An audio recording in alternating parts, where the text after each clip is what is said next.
Okay, tunaanza kama tulivyotambulisha, sisi ni TZUK Diaspora Community. Tumeanza 2017 mpaka sasa. Tulipoanza, malengo yetu yalikuwa ni kwanza kuimarisha jumuiya na kujiweka sawa, kuhakikisha kwamba system zetu ziko in place na zinafanya kazi, na baada ya hapo tulikuwa tumepanga kwamba tutaenda zaidi katika uwekezaji kwa ajili ya kuweza kujipanua, kujiwezesha kiuchumi na njia mbalimbali.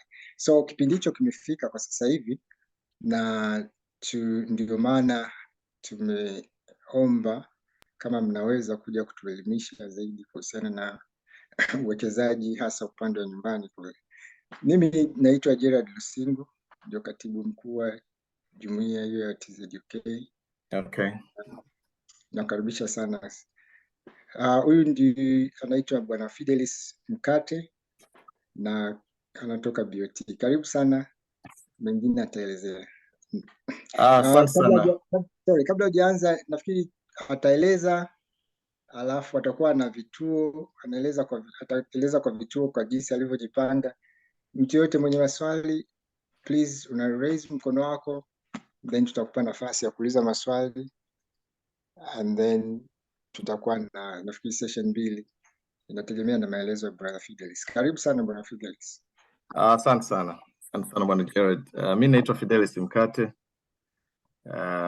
Nafanya kazi Benki Kuu, ni assistant manager market analysis, surveillance and monitoring kwenye directorate ya financial markets Dar es Salaam. Imekuwa ni bahati na mimi kuna giza kweli, hatukuoni vizuri. Yeah, nimeona hapa nilipokaa. Let me try labda panzia ili funge nione.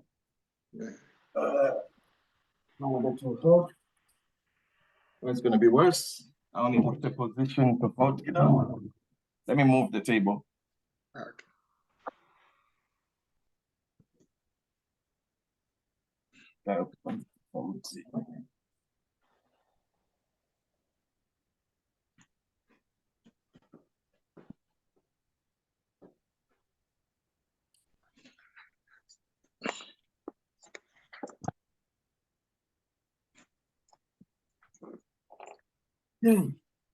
Hapo afadhali. Better? That's better, yes. Okay, sawa. Yes. Yeah, nasema imekuwa bahati na mimi nimekuja huku likizo kidogo, maana yake mimi nilikuwa mwana diaspora miaka ya nyuma huko zamani. Karibu sana. Asante sana.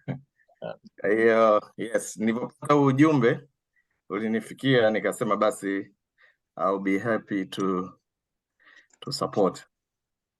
Kwa hiyo nilichojipanga ni kwamba mimi nimetoka kurugenzi ya masoko ya fedha, financial markets, na pale sana sana investment tunayofanya ni zile government security, yani treasury bills and treasury bonds.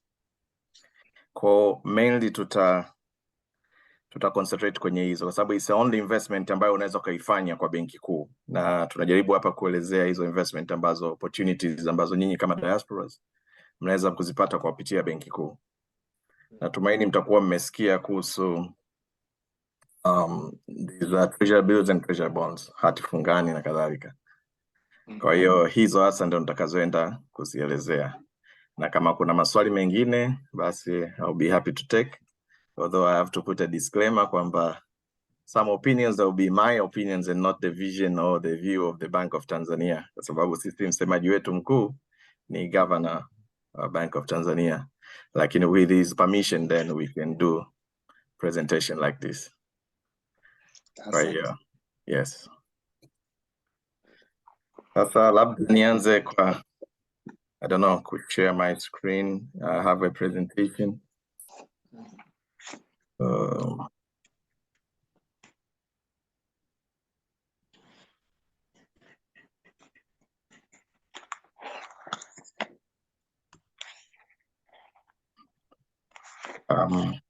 Nafikiri inaonekana. Yes, kwangu naiona, sijui wengine. Kama naiona. Ndio, inaonekana. Okay, asante. Basi nilijaribu kutayarisha hii kidogo ili wote tuweze tuwe na follow up nzuri kuliko mimi kuongea tu peke yangu, and also na Excel sheet baadaye nitashare ambayo tutafanya some simulation ya investment in government security and treasury bills and treasury bonds.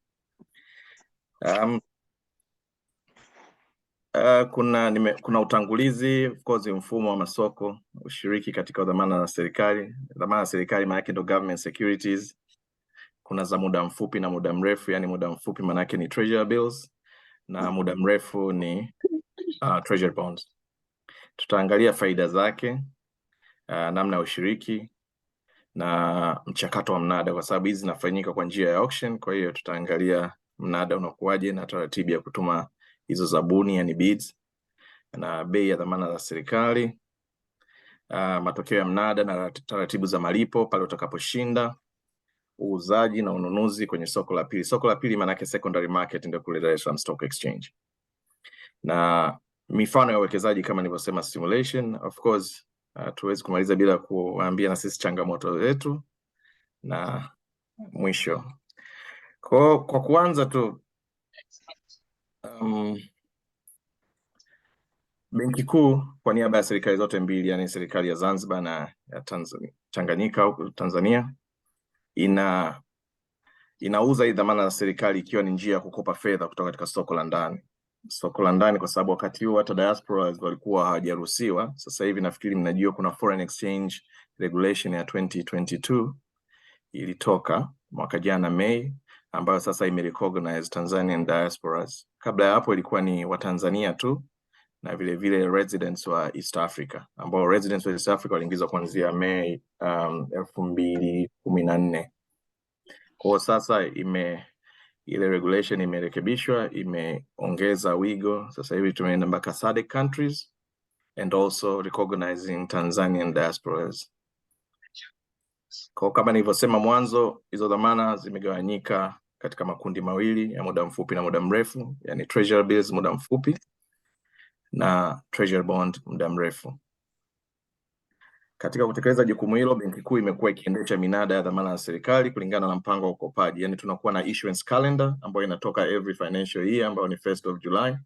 Inaonyesha kiasi gani serikali inatakiwa ikope toka kwenye soko la ndani na kiasi gani inabidi serikali kitimize ili kusaidia katika budget, kwa sababu hii nayo inakuwa ni part of the budget. Na sababu ya kuweka issuance plan ni kuondoa ile overcrowding effect, ambayo sasa serikali ikikopa sana kwenye soko la ndani itaondoa ile ability ya banks ku lend to private sector. Kwa hiyo the reason behind the issuance plan ni kwamba kuwa na kikomo ambacho serikali inaweza ikakopa. Otherwise mabenki yataacha kuconcentrate kwenye core function ambao ni mobilization of deposits, wataanza kukopesha serikali, kwa sababu kukopesha serikali is risk free compared to us, ambao there is a risk of defaulting which is higher than the government. Kuna aina mbili ya masoko. Soko la awali ambalo tunaita primary market. Hii ndio pale Benki Kuu inauza dhamana ya serikali kwa mnada. Hii hufanyika kila wiki siku ya Jumatano. Kwa pale utakapokuja kuinvest directly to the Bank of Tanzania through the brokers, utakuwa na invest in a primary market. Kwa hiyo ndio soko la kwanza. Kuna soko la pili ambalo linaitwa secondary market, ambao uuzaji na ununuzi hufanyika na wawekezaji wenyewe, yani kama mimi na wewe tukisha invest then tunaweza tukauza through the Dar es Salaam Stock Exchange. Dhamana za muda mfupi zote, mauzo na manunuzi hufanyika nje ya soko la hisa, kwa sababu zenyewe haziko registered kwenye Dar es Salaam Stock Exchange. Dar es Salaam Stock Exchange kuna listing fees na vitu kama hivyo. Kwa hiyo kwa sababu hizi ni za muda mfupi, tukianza kuongeza na hizo gharama, faida yake itakuwa ndogo sana mtu pale anapotaka kuuza, change hands hizi asset. Kwa hiyo hufanyika kwa njia ya makubaliano kati ya muuzaji na mnunuzi, yani kama mimi na wewe tunakubaliana, mimi na treasury bills wanataka kukuuzia na nunua, and then ownership inabadilishwa. Hii inafanyika kupitia Benki Kuu. Na dhamana za muda mfupi muda mrefu zote zimesajiliwa katika soko la mtaji au ni la hisa Dar es Salaam Stock Exchange, ambao mwekezaji ana uhuru wa kuuza dhamana yake muda wote akihitaji kufanya hivyo. Tukiangalia katika ushiriki katika dhamana ya serikali, kama nilivyosema mwanzo, EAC, SADC na Tanzania waishio nchi za nje na diasporas kama nyinyi inastahili kushiriki katika mnada wa dhamana ya serikali, na hii ilianza tarehe 13 Mei mwaka 2020. Kuna njia mbili za kushiriki katika minada ya dhamana ya serikali. Njia ya kwanza ni njia ya ushindani, tunaita competitive bidding, ambapo mshiriki upanga kutaja bei ambayo yuko tayari kununua dhamana za serikali.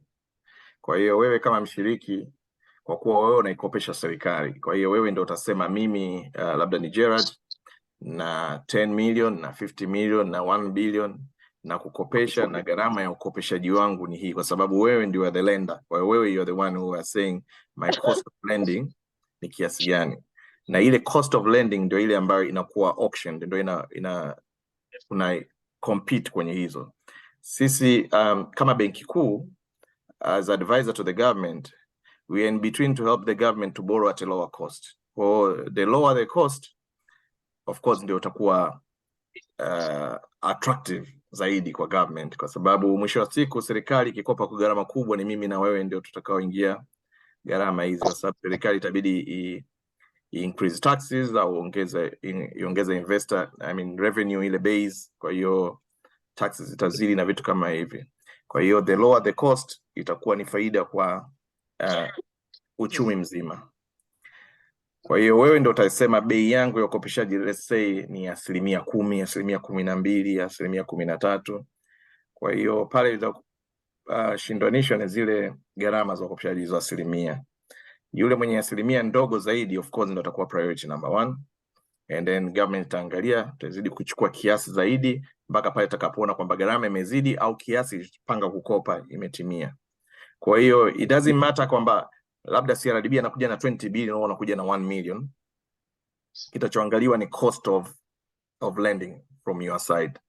Kwa hiyo kama utatoa 1 million umeshinda, and then NMB imekuja labda na 15 billion, yeye atapata 15.9 billion. 14.9 billion. Kwa kweli 1 million wewe umeshaitoa. Na dirisha la pili ni njia isiyo ya ushindani ambayo tunaita non competitive bidding, ambapo mshiriki katika mnada huwa tayari kulipa bei yote ya wastani inayotokana na bei ya ushindani. Kwa maana hiyo, huyu atakuwa ni price taker. Window hii tumeweka kwa ajili ya watu ambao ni non sophisticated. Kwa maana hiyo, yeye mambo ya pricing na nini inakuwa shida kwake. Kwa hiyo yeye atakuwa tayari kupata an average price ya wale walioshindana. Kwa hiyo you always be a price taker. Lakini window hii tukaipa restrictions kwamba tukaipa up to 50 million in terms of value. Kwa sababu tuliogopa kwa mfano watu kama mabenki, pension funds au watu ambao wanajielewa wanaweza katoa pricing, watakuja kwa sababu and this window ni kama vile guaranteed you will get it. Ili tuweze kupunguza hiyo abuse, tukasema maximum ni 50 million, kwa sababu we believe anyone who is investing more than 50 million lazima ana financial literacy ya kutosha, kwa maana hiyo pricing kwake haitakuwa shida. Kwa hizo ndio window mbili za kuweza kushiriki. Na kiwango cha chini ni 500,000 kwa hizo dhamana za muda mfupi, yani treasury bills, ambayo inatakiwa kwenye mafungu ya 10,000. Kwa maana hiyo kama ni 500,000 na 10,000, 500,000 na 20,000, lakini sio 500,000 na 8,000 na vitu kama hivyo. Na hiyo yote tumeweka kwa ajili tu ya pricing in order to reduce those decimals or cents. Na 1 million kima cha chini kwa dhamana za muda mrefu, yani treasury bonds, na yenyewe hiyo katika mafungu ya 100,000. Kwa hiyo 1,100,000, 2,200,000, 300,000 na kadhalika. Kiwango cha juu ni kiasi chochote katika ushiriki wa njia ya ushindani, ile competitive window, hakuna limit. Limit will be the amount that the government plan to borrow on that particular auction. Lakini katika lile dirisha lisilokuwa la ushindani, non competitive, ni kama nilivyosema ni 50 million. Na hiyo yote ni kuabuse tu kwamba mtu ambaye anaweza pricing basi anatakiwa aje ile kwenye competitive window na yeye aweze kuprice kama kawaida. Sasa nikianza na dhamana za muda mfupi ambazo ni treasury bills. Hizi kwa kifupi ni kama vile fixed deposit tu, kwamba zinaenda kutokana na zile tenure, zikimature then you get your principal plus interest. Kwa hiyo dhamana za serikali za muda mfupi ni zinazoiva katika muda usiozidi mwaka mmoja. So zenyewe is between 35 days na 91, kama mnapoona hii line ya chini kabisa ambayo ni red, kuna 35, 91, 182 and 364. Dhamana za serikali za muda mfupi kwa kiwango kikubwa huiwezesha serikali kugharamia kwa muda na kisi, yani deficit katika bajeti yake inayosababishwa na upungufu wa mapato kulinganishwa na matumizi ya serikali. Kwa sababu Tukumbuke kwamba serikali inapoanza new financial year tarehe 1 Julai, hata waziri wa fedha anavyoenda bungeni ni kwamba anatoa zile ni projections ambazo we expecting to get this and this and we are planning to do this and that and that. Lakini from day one zile plans lazima zianze kuwa implemented. Kwa maana hiyo they need to borrow, kwa sababu wao income yao itakuja baadaye kutokana na revenue, na hizo revenue zimekuwa spread all over the financial year. Kwa hiyo ndio maana kunatokea na upishani huo kati ya matumizi, upungufu wa mapato na yale matumizi. Na bei ya dhamana ya serikali za muda mfupi huwa katika pungufu ya 100, yani discount. Kuna 3 types of prices ambazo nitaenda kuziongelea mbele, lakini kwa treasury bills prices zake lazima ziwe ni discount. Hii nitaelezea zaidi baadaye. Yani mwekezaji hutoa pesa chini ya 100, ila inapoiva uwekezaji upatiwa shilingi 100. Hilo nitaelezea baadaye. Na hizi dhamana za muda mrefu ambazo zina jina lingine ambao ni hati fungani, ambazo ndio treasury bonds, ni dhamana zinazoiva zaidi ya mwaka mmoja. Kwa nchini kwetu ni za miaka 2, miaka 5, 7, 10, 15, 20 na 25. Na dhamana hizi kwa kiwango kikubwa huwezesha serikali kugharamia mahitaji ya miradi ya maendeleo kama vile Mwalimu Nyerere Dam, SGR, ndege, mashule, hospitali, barabara na kadhalika, ambazo ni projects zinachukua miaka mingi from mwanzo wa ujenzi, mobilization na vitu kama mpaka mradi wenyewe kukamilika na kuanza kutumika. Kwa hiyo government ina prefer hizi longer term kwa ajili ya kuweza kwamba kufanya zile project, hata zile projects zianze kujiendesha zenyewe, na inawezekana revenue ikaanza kuwa collected from the same projects. Kwa hiyo itasaidia katika kulipa mikopo hii. Kwa hiyo kama unavyoona hiyo table ya chini hapo, ipo ya miaka 2, miaka 5, 7 na kama nilivyosema mpaka 25, na hizi zinakuwa na interest ambao ni fixed, ambao tunaita coupon payment. Kwa hiyo coupon payment ni paia. Lakini serikali ilichoona ni kwamba paia kusubiri a coupon of labda kwa miaka 7.6% au miaka 25 12.56 ni muda mrefu sana. Kwa hiyo italipa semi-annually. Kwa half of that will be paid every 6 months for the entire period, whether it's 10, 15, 20, 25. Kwa hiyo utapata 2 coupons in a year for the entire period. Kwa hiyo kama ni 25 year, that means you receive 50 coupons, and then at the end watakurudishia the principal amount ambayo umeiweka.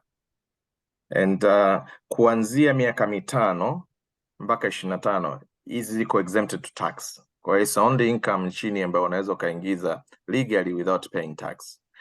Miaka 2 na zile treasury bills za muda mfupi ambazo ziko ndani ya mwaka mmoja, zile unalipa tax.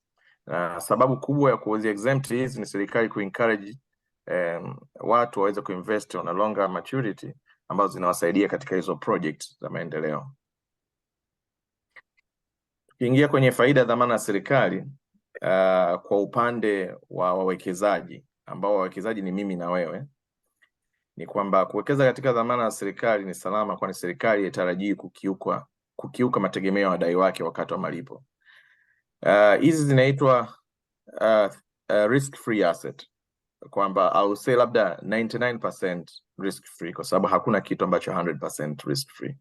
Nasema 99 kwa sababu inaweza ikatokea. A few countries imetokea, kwa mfano Greece tuliona kule, European Union, watu kama Zimbabwe mambo yametokea yale na kadhalika, vitu kama hivyo, but they are very rare compared to number of countries na instruments zinavyotumika.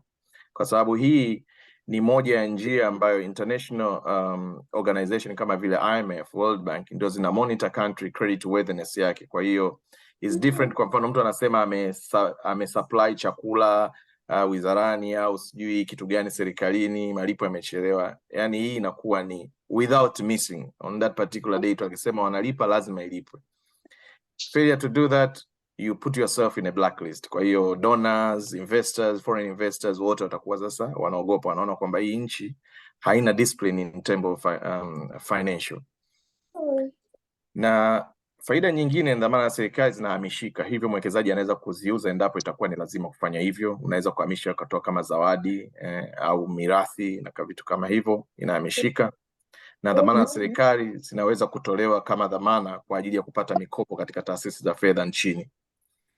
Kwa hiyo hii ni bora kuliko tulivyozoea kwamba watu tunapeleka title deed, tunapeleka kadi ya gari, kadi ya shamba na vitu kama hivyo, kwa sababu as a bank au lender anayekukopesha yeye intention yake sio kuchukua ile mali pale utakaposhindwa, lakini anataka kujiashua kwamba anaweza akakava ile cost yake, risk of lending. Lakini unapompelekea a title deed normally, kuna mic is on nafikia Nabis, okay, it's off now. Ukiweka dhamana ya serikali, kwa sababu this is equivalent to cash, kwa hiyo wewe utakapo default au utakapita changamoto zozote, it's easier ku convert that, yani transfer to from you to the bank and that's it. Lakini utapeleka title deed, that means yeye inabidi ya convert that title deed to cash, and that means selling it at a fair price and forced price, and normally forced price is below the market value. Kwa hiyo unakuta by the time anafikia stage hiyo ni kwamba tayari imesha pile up interest na kadhalika, na yeye kwa sababu sio profession yake kuuza nyumba, itabidi atafute auctioneers ambao inabidi awalipe even extra. Kwa hiyo kwa mabenki au financial institutions ambazo zina lend, hiyo kusema kweli ni njia ambayo anaitumia, lakini it's not something that I would like to do. Lakini kwa government security, this is equivalent to cash. Kwa hiyo it's just a matter of changing ownership from a borrower to the lender again.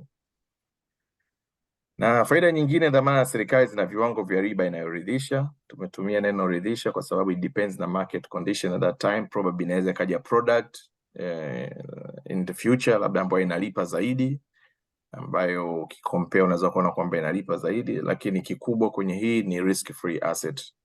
Yani risk yake is very minimal. Na tunajua kwamba asset yote ambayo ni risk very minimal, then the rate, kwa sababu interest ni compensation of risk that you are taking. Kwa hiyo if you see that you are investing somewhere where the interest is very high, definitely it's because they are compensating for the high risk that you are taking. It's not kwamba labda wanatupenda sana au vipi na vitu kama hivyo. Kwa serikali faida zake ni nini? Ambaye ni mkopaji, inagharamia budget kama nimesema mwanzo, kupata fedha za kuendesha miradi ya maendeleo, simamia ujazi wa fedha katika uchumi, yani hii ni liquidity management, hivyo usaidia kusimamia mfumuko wa bei, kwa sababu sisi financial markets na watu wetu wa research kutoa utafiti tunafanya kazi kwa karibu sana. Kuna levels ambazo tunaziangalia kila siku za kuangalia ni kiwango gani cha fedha kipo katika mzunguko. Kuna levels ambazo tunajua kabisa upper level, mid and lower level. Once zinapoanza kuzidi, then we have to reduce au tunaita ku mop up liquidity from the economy, kwa sababu tukiacha hivyo then ina push up to inflation. Kwa hizo nazo zinatumika hivyo. Kuchangia soko la upili kwa kuuza dhamana ya serikali katika soko la hisa Dar es Salaam. Inasaidia serikali kwa ku auction hizi treasury bills and bonds, zinasaidia hizi products kuwepo katika secondary market, kwa sababu kama serikali haitofanya hivyo, that means secondary market kule Dar es Salaam Stock Exchange kutakuwa hakuna bonds zinazouzwa apart za zile corporate bonds only. Kwa hiyo ni moja ya kukuza soko letu ndani, ambayo Benki Kuu ina wajibu huo wa kufanya maendeleo na soko ya fedha nchini. Vile vile kwa serikali kushirikisha, inasaidia kushirikisha wananchi katika ujenzi wa uchumi wa taifa. Kwetu sisi au kwamba tunapoinvest, that means na sisi tunakuwa part of that contribution to the government in terms of hiyo kucontribute kwenye miradi na kadhalika. Na faida kwa masoko ya fedha, huhamasisha utafutaji wa mtaji taasisi zingine, mfano corporate bonds inavyoziona zile treasury bonds. When we say treasury, that means government. Inahamasisha kwa unakuta makampuni binafsi, mainly mabenki nayo yameingia kama NMB. Tunaona kuna bonds nyingi tu of recent, Jasiri bond ambao ni gender bond. Kuna Exim wanakuaga na TMRC, ile Tanzania mortgage wanayo. Kwa hiyo na vitu kama hivyo. Na hutoa fursa za uwekezaji, kuwepo na ushindani katika uwekezaji mbalimbali, hivyo upatikana kwa riba za kisoko. Kwa hiyo hizi zinakuwa ni indicative vile vile rates katika market kule, hasa pale ushindano unapotokea na kuweza kukupa at least idea ya where the market is.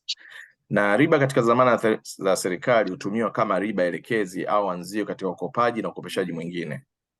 Kwa hiyo kama nilivyosema, hizi government security ni risk free asset. Kwa hiyo ndio benchmark ya risk ya vitu vingine vyote. Kwa hiyo kama hizi ni benchmark, that means commercial banks or financial institutions wanapotaka kutukopesha lazima waangalie kama nakupa mkopo wa miaka miwili, government security iko tayari kulipa 7.6%.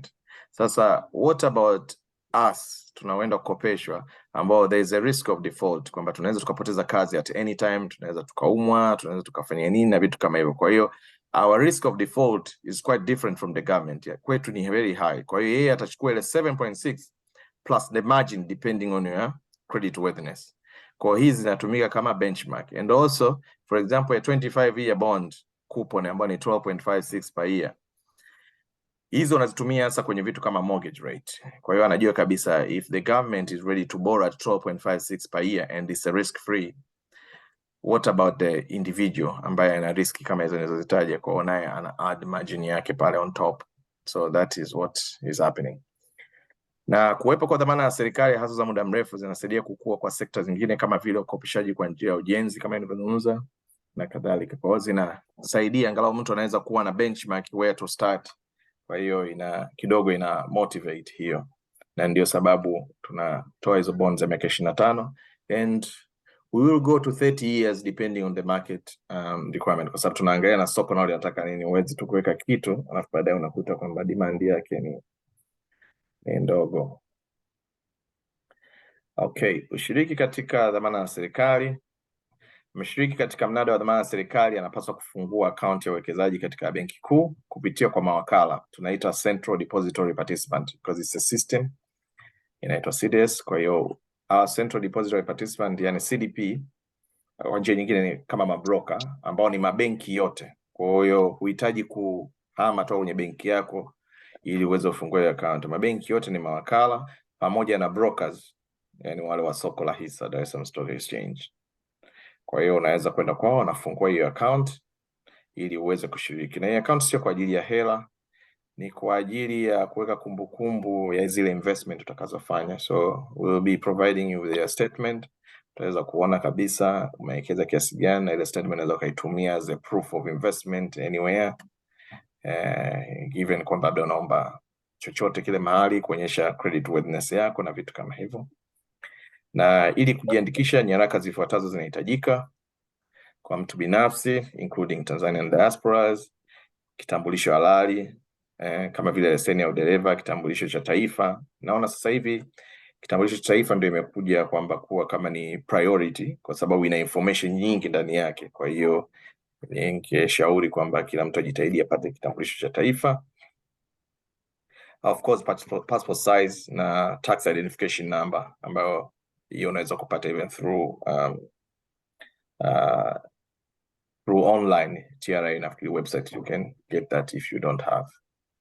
Na kama vikundi, kwa mfano hiyo community yenu ambayo inatakiwa lazima isajiliwe, itambulike kisheria, na mahitaji mengine kama tulivyoona kwenye mahitaji ya mtu binafsi, kwa sababu kikundi hatuwezi kwenda kuregister watu 200 au 1000 na kadhalika. Kwa inabidi kiwe registered, kiende pale kama registered entity.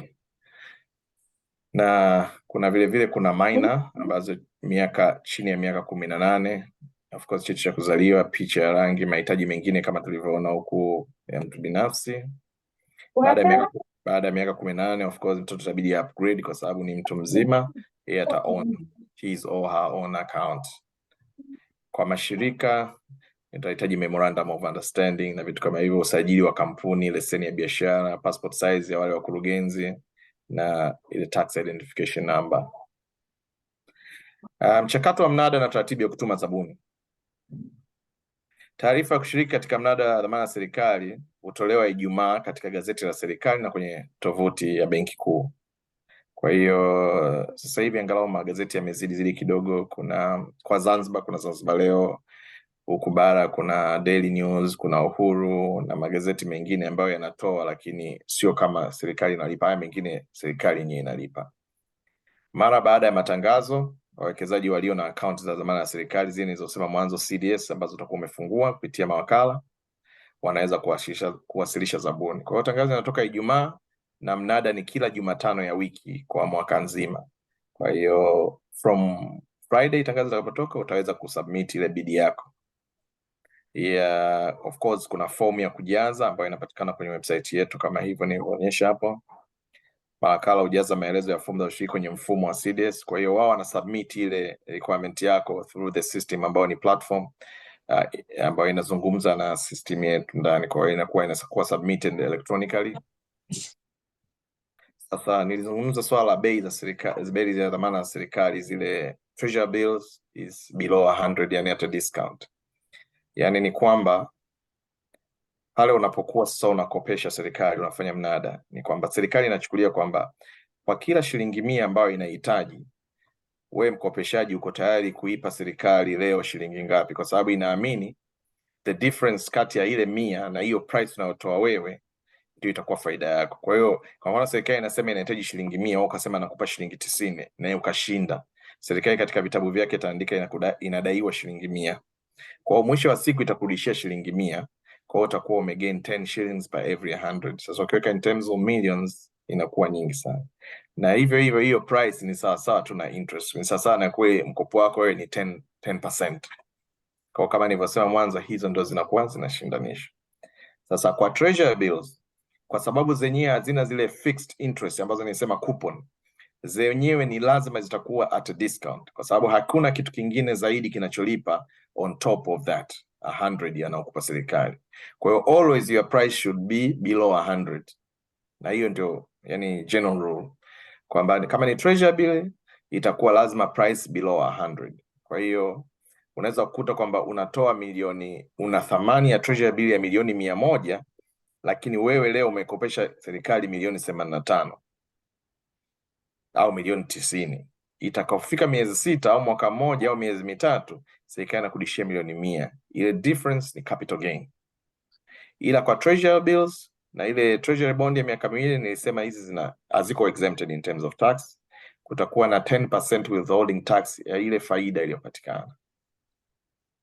Sasa tukienda katika bei za treasury bonds, kwa kuwa hizi zinalipa na ile fixed income, fixed interest, yani coupon, zenyewe zina aina 3 ya price. Kuna price ambayo discount kama hii nielezea kwenye treasury bills. Kuna price ambao ni par value, ambayo yenyewe unatoa shilingi 100 na unatoa shilingi 100. You only gain ile interest ambayo ni fixed. Alafu kuna price ambayo ni premium. Premium ni unatoa zaidi ya 100. Serikali inataka 100, unaipa 102. Unaweza kujiuliza kwa nini mtu anatoa 102? Kwa sababu serikali mwisho wa siku itakurudishia milioni 100, kwa hiyo utapoteza ile 2, lakini yeye anacho target ni ile interest ambayo kama kule nilivyoonyesha mwanzo, kama nikirudi nyuma, yeye anakuwa na target hizo coupon hizo zinazoonekana hapo. Kwa hiyo anaona hata kama nikilipa 101, still mimi na uhakika wa kupata 9.48% ya 7 year au 12.56 ya 25 au 12.10 ya miaka 20.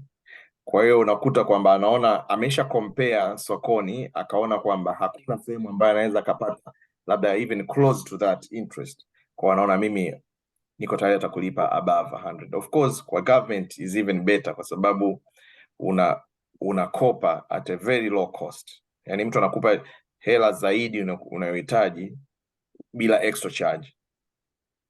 Na bei zote za dhamana serikali zinapaswa kuandika katika tarakimu 4, yani za desimali. Kwa hiyo tunaweka zile 4 decimal places. Hii yote inatusaidia katika kucalculate zile cents.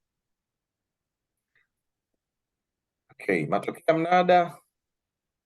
Matokeo ya minada hutolewa mara baada ya mnada husika kukamilika kupitia website na kupitia wale mawakala, yani brokers. Wanapata ile, wanakuwa na portal ambao wanapata screen, wanapata ile matokeo. Na malipo ya dhamana ya serikali hufanyika siku moja baada ya mnada husika. Kwa hiyo mnada unafanyika Wednesdays, majibu yanatoka, utapata at least hiyo 24 hours ya wewe kujipanga kuweza kufanya settlement. Kwa hiyo tunaita T+1, time plus 1 day. Kwa hiyo utashiriki mnada Jumatano, lakini matokeo yako na account yako itakuwa debited on Thursday. Kama hutoshinda, basi account yako haitakuwa debited. Kwa your money won't be taken from the account. Malipo hufanyika kupitia akaunti ya mteja iliyo katika benki yake. Kwa hiyo once you fill the form, bid form inaitwa siku ya Ijumaa au Jumatatu, Jumanne, uhitaji kufanya jambo lingine lolote. Kama unashinda, is automatically the bank will debit your account and credit the government account at the Bank of Tanzania. Na shilingi ya Kitanzania tu ndio inatumika. Kwa hiyo kama utakuwa na pound sterling, US dollars na nini, inabidi convert and then invest into shillings. Na endapo mshiriki atashindwa kulipa, ushiriki wake utasimamishwa kwa muda wa mwezi mmoja. Na katika mwezi mmoja tuna auction 4, kwa hiyo utashindwa kushiriki minada 4 ijayo. Na huu ndio mfano wa majibu ya treasury bills. Ingawa najua watu watakuwa na interest zaidi labda kwenye treasury bonds kwa sababu treasury bill. Ngoja tuende kwenye treasury bond. Huu ndio mfano wa treasury bond, majibu yake. Kwa hiyo ni mfano wa siku nyingi kidogo, lakini haupotezi maana. Hapa juu unaonyesha coupon. Of course hii coupon tumesha review, ndio ile kwa sasa hivi ni 12.56. Kwa hiyo inaonyesha coupon, inaonyesha mwaka, inaonyesha auction namba ngapi na tarehe. Redemption date kama hii ilikuwa inafanyika tarehe 16 Disemba 2020, itamachua tarehe 18 Disemba 2040. Number of bid received. Kwa hiyo inakupa summary ya kila kitu muhimu ambacho kinaweza kusaidia wewe hata kujua mnada ujao, ukaweza kujua kwamba prices ziko around what levels. Kwa kama hapa bid received was 595, Kinda 575, kwa kuna kama 25 hapo alikosa.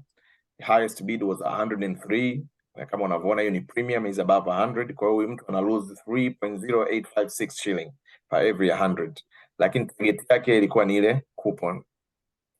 Na lowest bid ilikuwa 95, lakini kikubwa unaangalia hapa number 6, minimum successful price was 100. Kwa hiyo huyu 95 mpaka 99 walikosa kwa sababu the lowest successful price was 100. Alafu inakupa weighted average price ambayo hii inazingatia na volume ya watu waliokuja nayo ni 100.66. Kwa that's the average price. Kwa hiyo normally mimi watu naambiaga jaribu kuangalia the price between minimum and average in order labda kama unataka kushiriki mnada unaofuata of that particular tenure. Huwa inasaidia kidogo, mara nyingi inakuwa within that. Na hii inakupa weighted average yield. Kiasi gani hasa unategemea unapata kama utafanayo hii bondi mpaka mwisho, yani kila mwaka utakuwa unapata 15.0143. Sasa kama ingekuwa price ni 100, kwa mfano kwenye weighted average price, kama price ingekuwa ni 100 hapa, maana yake ungepata exactly 15.49, ambayo sasa hivi ni 12.56. Lakini kwa kuwa price imezidi above 100, unaona hii imeshuka kidogo. Kwa hiyo the higher you go above 100 inaanza kula kwako, kwa sababu unakumbuka kwamba utalipwa 100 and not above 100. Kwa zile unazopoteza zote zina affect on overall return ya bond yako, lakini utajiwekea higher chance ya wewe kushinda mnada. Kwa hiyo kuna opportunity cost. Na namba 9 ni weighted average coupon ambayo ni 15.38. Kwa hiyo on average coupon yako itakuwa kama 15.38 instead ya 15.49 for this particular auction. Na namba 10 inaonyesha amount offered ambayo serikali ilihitaji in terms of millions. Kwa hiyo ilihitaji hapa 136 billion. Amount tendered ndio iliyokuja, kwa hiyo zilikuja 218 billion ambayo ni sawa na is above the amount offered by the government by 2.76 billion. Na serikali ikachukua 188 simply because waliona price is good. Kwa hiyo mara nyingi tunachukua zaidi kusaidia kukava ile minada ambayo haikuperform, kwa sababu kuna minada mingine huwa inakuwa haiperform ama not favorite to the market. Kwa hiyo unakuta kwamba kutakuwa na shimo. Kwa instead of taking 136 ikachukua 188, but not 280 kama ilivyokuja, kutokana na price nyingine zile za 95 huko to 100 zilikuwa too low. Kwa hiyo huo ndio mfano wenyewe. Kabla tujaenda kwenye simulation, kuna uuzaji na ununuzi kwenye soko la pili. Mauzo na manunuzi ya dhamana za muda mfupi yanafanyika nje ya soko kama nilizungumza mwanzo, kwa njia ya makubaliano ya mauzaji na mnunuzi, yani tunaita over the counter, na ni baada ya dhamana hizo kuuzwa katika soko la awali ambao ndio ile primary market. Dhamana za muda mrefu zinasajiliwa katika soko la hisa, kwa hiyo zinafanyika kule. Sasa nikienda kwanza mpaka hapo, kama kuna swali kabla tujaenda kwenye simulation yetu.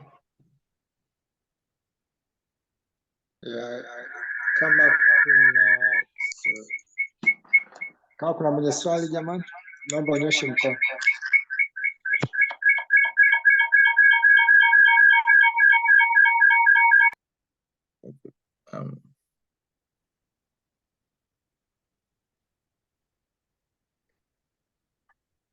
Kama hakuna basi ngoja tuende kwenye au miss mkono labda.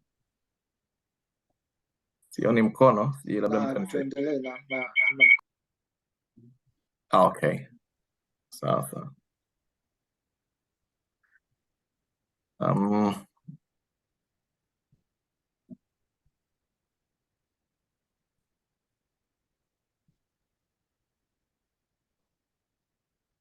Si inaonekana?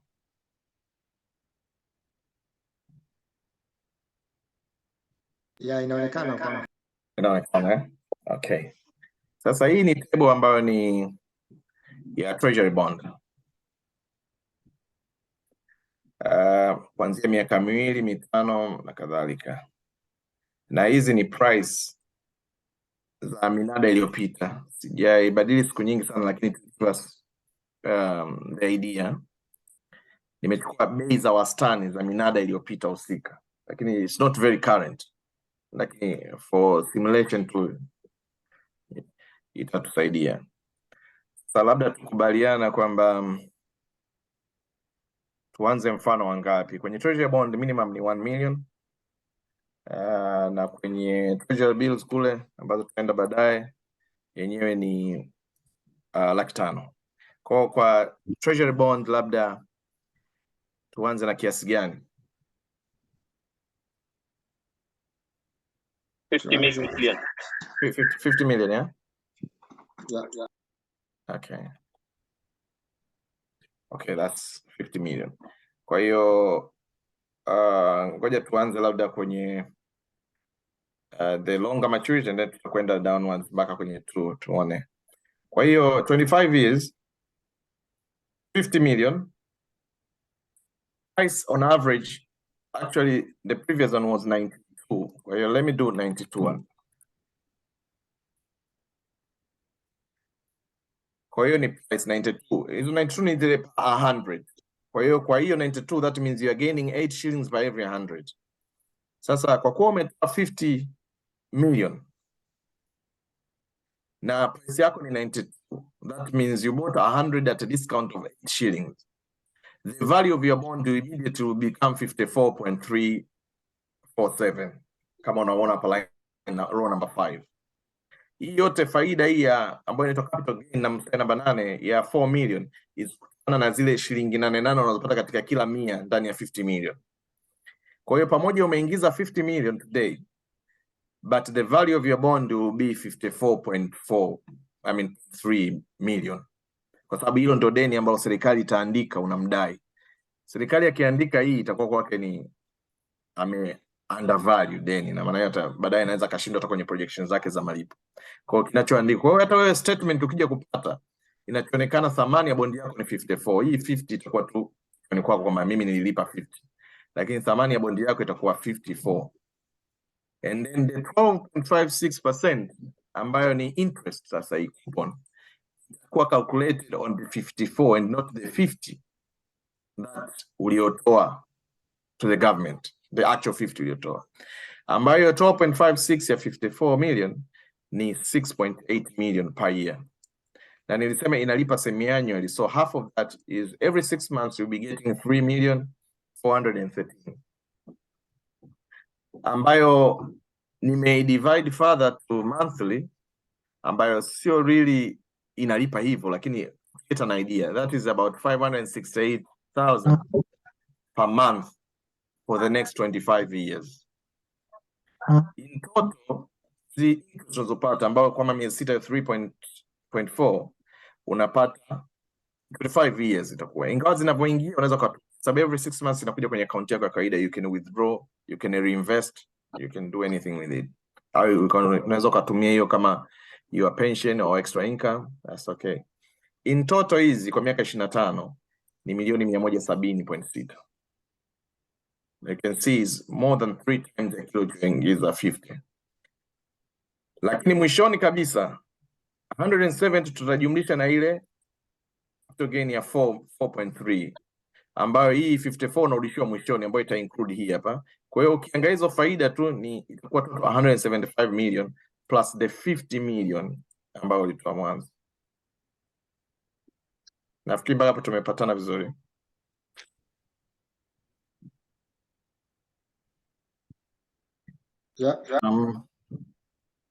Sorry, kuna swali? Okay. Nataka kuuliza kidogo. Ndio, karibu. Okay. Thank you for your explanation. So, karibu. Yes. Ni kama inakuwa kama ni fixed deposit, si ndio? Kwamba say nimeweka 5,000. Ndio. Alafu kila mwezi ile interest inaingia kwenye akaunti yangu, lakini the same amount inabaki kwako, si ndio? Mpaka hapo, kwa sababu tumeingia makubaliano kwamba hela yako itakaa miaka 25, lakini wewe utakuwa kwa mwaka labda utakuwa unakula hiyo faida, unachukua hiyo faida. Ukitaka kuliinvest sawa, kwa hiyo unaongeza ukubwa wa invest separate, lakini itakuwa ni separate investment. Kwa hiyo you will have a basket of investment. Ni kama vile fixed, utakapokuwa labda miaka miwili and then maybe in 2 months time umepata whatever it is the boom, business yote imelipa, huwezi ukatopa kwenye kile ulichoingia agreement, bali utafungua another fixed. Okay. Yeah. All right. Yes. Na inalipa every 6 months and not monthly. Hiyo nime divide to further just to get an idea of how much is it. Kwa hiyo the same money ukiingiza kwenye 20-year bond, hii coupon yake ni 12.110. Yeah. Lakini sasa depends na price. Kwa sababu ukichukulia kama price ni hiyo, normally price haitakiwi, yani if market fundamentals zinafuata, price ya miaka 20 lazima itakuwa lower than the price ya miaka miwili, kwa sababu hii ni long term. Mtu anataka return iwe kubwa, anafungia lake kwa miaka mingi, ile compensation yake anataka iwe kubwa. Kwa hiyo normally if you follow market fundamental, maybe this will be 94. Yeah, yani kwa fanya hivi kwa ajili kwa understanding, this may be 96. Inakwenda maybe this will be 97, all the way in close to 100. Maybe here tuache 98, labda hapa tufanye 99, and then here let's say 100 for the sake of understanding too. Kwa unakuta kwamba zaidi miaka inavyoenda, practically mtu anataka atoe price which is far from 100 ili apate capital gain kubwa kama hii. Hii capital gain itamsaidia yeye, kwa sababu hii tunaita cost value, hii ni face value. Face value is the amount that will be returned, your principal plus the interest. It will be returned in that particular period, kama ni 25. Kwa the more you give it ndogo, hii inazidi, kwa sababu unapata ile gain kati ya 100 and kama hapa nikiweka sasa let's say 85. Unaona? Capital gain imezidi, imeenda 8.8 million. Kwa maana hii imeongezeka ile 8.8 on 50 ambayo ni 58. Kwa maana kwa mwaka inakuwa 7.4 million. Ukicompare na ile previous price. Kwa hiyo hivyo ndio inavyokuwa. Kwa hiyo unakuta kwamba kadiri inavyoshuka hivi, amount itakuwa kidogo lower compare, kutokana na hizi coupon zinaendelea kushuka. Kama unavyoona 25 ni 12.56, 20 ni 12.1, 15 ni 11.1, 10 ni 10.25 na kuendelea mpaka 7.6. Na ukiangalia kwa miaka miwili hapa kuna 10% withholding kwa kwenye hii total coupon. Kwa kuna 10% withholding, kwa net itakuwa ni, lakini kuanzia miaka 5 these ones are exempted. Kwa maana hiyo unapata net kama ilivyo. Mpaka hapo sasa naomba nichukue maswali kwanza. Lakini najua nimeongea sana. bila hizi figure mtu aingie kuishika vizuri na kuwa ngumu kidogo. Okay. Sorry, naweza Lusingu, naweza kuuliza swali? Yeah, endelea, unaweza kuuliza. Karibu. Okay. Asante. Sasa hizi interest kama kwa sababu interest rates normally huwa zinapanda kutokana na hali ya uchumi. Kwa mfano kama sasa hivi interest rates zimepanda kwa sababu ya dola kule Marekani wameongeza interest rates ambazo zina affect uchumi wetu kwa sababu ya investment inakuwa low. Hakuna mtu atakuja kuwekeza wakati interest rate ya dola ni kubwa. Na kunakuwa na uhaba wa pesa wa dola pale. Je, hii hiyo percentage ambao umeniwekea mimi, nimeweka principal ya 50 million say, si ndio? Itaendelea hivyo hivyo na kila mwaka itakuwa ina increase kama hivyo 8.6 na regardless uchumi ukoje? Number 2. Yes. Yeah. Number 2, what challenges facing investors in Tanzania? Kwa sababu kumekuwa na sintofahamu sometimes, especially utawala uliopita. Ulikuwa mtu hauna uhakika wa hela yako kwamba anything can happen anytime and you can't go anything. So kunakuwa na insurance companies ambazo zinakuwa involved, labda Salam ama sijui kama najua hiyo Salam, najua na Jubilee Insurance wanakuwa involved wakati wewe unaanza hiyo una deposit hizo hela zako BoT. Okay, ndo maswali yangu mawili. Okay. Labda tukianza na hilo la kwanza kwamba interest kwa mfano Marekani inaongezeka. Of course these are different all separate markets. Marekani of course sasa hivi wanaongeza wao policy rate yao kutokana na inflation, kukabili inflation ambayo inaendelea. Kwa maana hiyo inafanya kwamba investment in America to become more attractive. Hivyo unakuta kwamba foreign investors wana dump what they have in order to invest in America to take advantage of that. Lakini hicho sio kwamba kwetu kinasaidia. Sisi kwetu itakuwa shida, kwa mfano inflation nayo ingekuwa mbaya. Lakini inflation yetu is still within the target band. Is within the single digit. Kwa hiyo inflation itakapoanza kuongezeka kwetu ndipo itaweza kuaffect ile purchasing power ya hii investment yako. Lakini vile vile ni kwamba kama nilivyosema mwanzo, hizi haina maana utakapoingia kwenye agreement maana yake wewe ndio umejifunga moja kwa moja. You can still sell it, you can still use it as a collateral to borrow.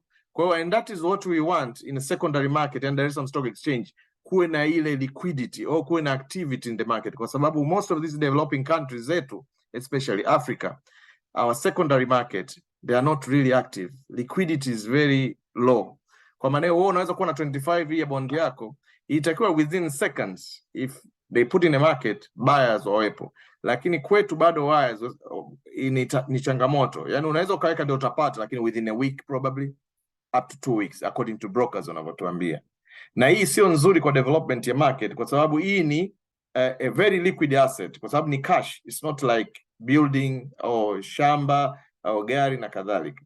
Kwa hiyo ndio ni changamoto, na ndio tuko katika kama Benki Kuu tumeingia katika project nyingi sana za kuweza kufanya market iweze kuendelea ili kuondoa hiyo. Na kimoja tunachofanya kingine ni public sensitization au financial literacy, kwa sababu culture yetu we buy to hold. Naweza nikauliza hapa, wengi labda wana shares, lakini unakuta toka amenunua yeye anachosubiri yeye ni dividend tu, lakini haangalii hata ile movement ya prices kwamba I can sell today and buy tomorrow when price are low au vitu kama hivi, ili ya realize ile capital gain.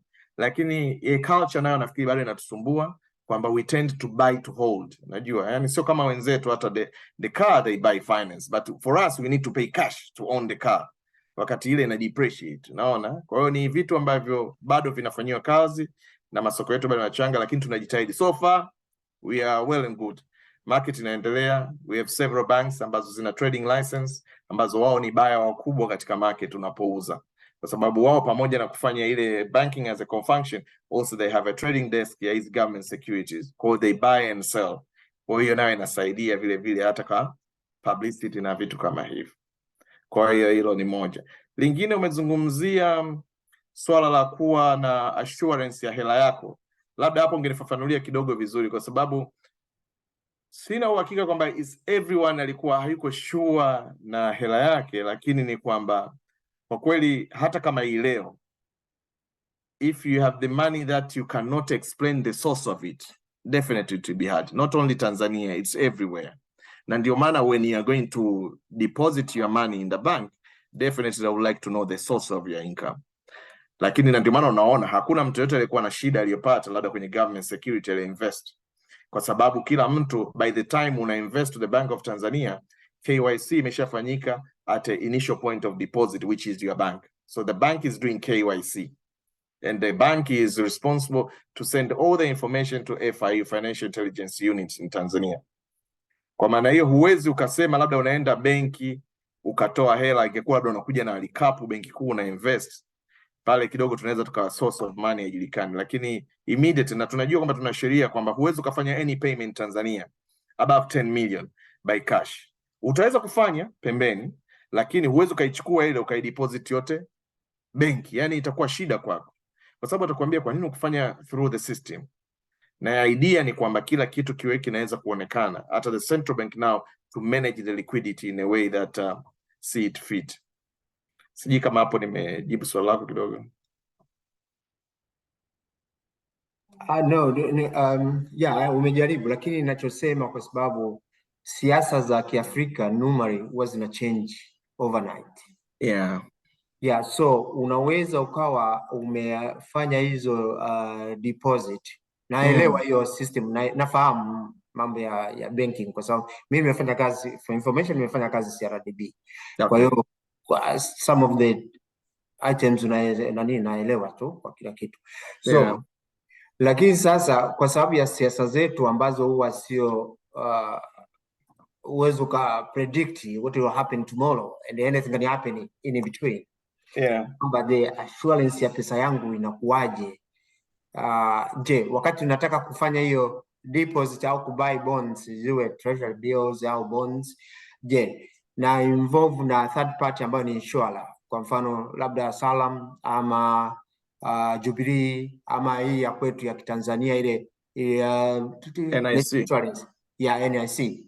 Je, tunawa involve au hamna kitu? Ni wanasheria wa benki tuwa involve, na najaribu wakati unasema swali lako najaribu kujiuliza hata kama huyo insurance anakuwa ana cover kitu gani, unajua, kwa sababu anatakiwa a cover risk. Sasa na nimezungumza mwanzo kwamba sifa ya hizi government security is called risk free. Risk free because the government is unlikely to default au kukiuka makubaliano ya agreement. Na nikatoa mifano, although there are defaults in the world, lakini there are very few yani insignificant compared to the governments that exist in the world. Kwa hiyo ndio maana hata mfano wao ukiangalia, hata kama hiyo ni worry, since Tanzania imeanza, when did you get that? Kwa sababu tungekuwa at least labda na vitu ambavyo vinaweza kusababisha defaults ni vitu kama civil war. Unajua wakati wa civil war kwa kweli government ita concentrate kwenye vitu ambavyo ni muhimu zaidi, na wewe will be concentrating on the safety of yourself and the family rather than the investment that you put in there. Kwa hiyo ukiangalia hiyo risk kwetu, na hata foreign investors wanaangalia vitu kama hivyo, political situation, peace na vitu kama hivyo. Sasa ukiangalia nchi yetu hiyo yote record is very high. Okay. Sasa insurance wanaingiaje hapo? Amna nani, ni kati ya benki na mteja tu, sio benki na mteja. Na sioni hasa anaweza cover in what terms, yani under what terms, kwa sababu it's easier kucover kwa mfano labda life insurance ambayo maybe death au accident mbaya na nini, lakini ni government security itself is an investment ambayo is very secured. Sasa yeye atakuwa ana insure nini? Nafikiri ni kama vile utakuwa unajiingiza kwenye gharama ambazo ni unnecessary, kwa sababu mwisho wa siku no matter what you can only reduce risk but you cannot eliminate. Kwa hiyo even if you do Salam himself can go bankrupt. Kwa hiyo ni vitu ambavyo inafikia level inabidi uangalie tu kwamba okay, I've tried my best to do what I can to reduce the risk, but you cannot eliminate. Manake even the car we are insuring, those companies can go bankrupt. Okay, asante sana. Ngoja niwachie na watu wengine waulize. Tutaongea baadaye tena. Okay, asante. Swali lingine, karibuni. Wakati kisubiri swali lingine, na mimi na swali dogo tu. Kuna sehemu umeongelea kuhusu security, kwamba unaweza kutumia hiyo investment kama security kuchukua mkopo. Kwa mfano, umenunua bond ya 50 million, unaweza kukopa mpaka kiasi gani? Na pili pia ni wateja, mtu anapokuwa mteja wenu, kuna watu ambao wanakuwa kama labda investment manager, wako umegusia hapo kuhusu kuuza na kununua, yani unakuwa na monitor market. Kwa mtu ambaye ndio mara ya kwanza kuingia katika hiyo investment, kuna guidelines, kuna mtu ambaye anakuwa anamsimamia na kumwelekeza na kumwelimisha namna ya kutrade? Yeah. Asante. Of course, Benki Kuu ndio kama hivi tunavyofanya, tunajaribu kuelimisha jamii na tuko free.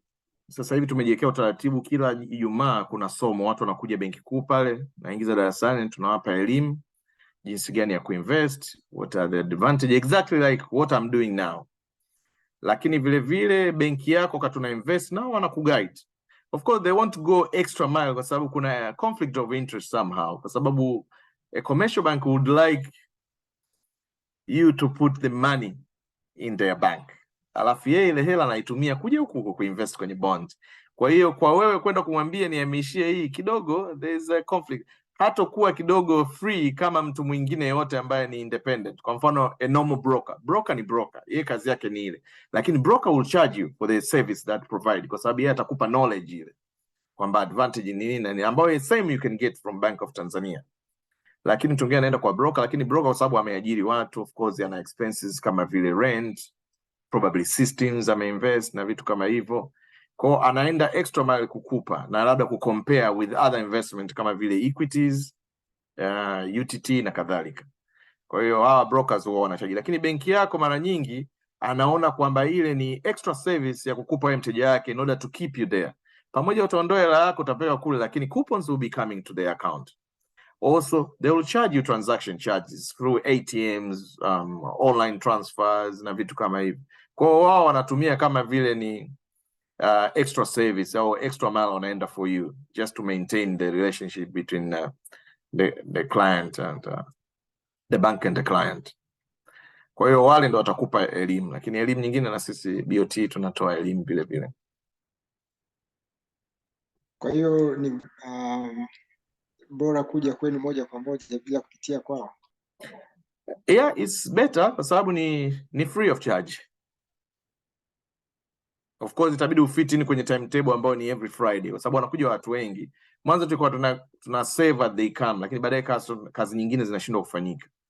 Ikabidi tu arrange kwamba every Friday basi wanakuja, inakuwa ni darasa kabisa, then you can beam, you calculate, you do simulation kama hivi, jinsi gani labda ya kujaza fomu na vitu kama hivi, lakini mwisho wa siku lazima arudi kwenye benki yake ili kwa sababu ile ndio wakala. Yeye hana access ya moja kwa moja Benki Kuu.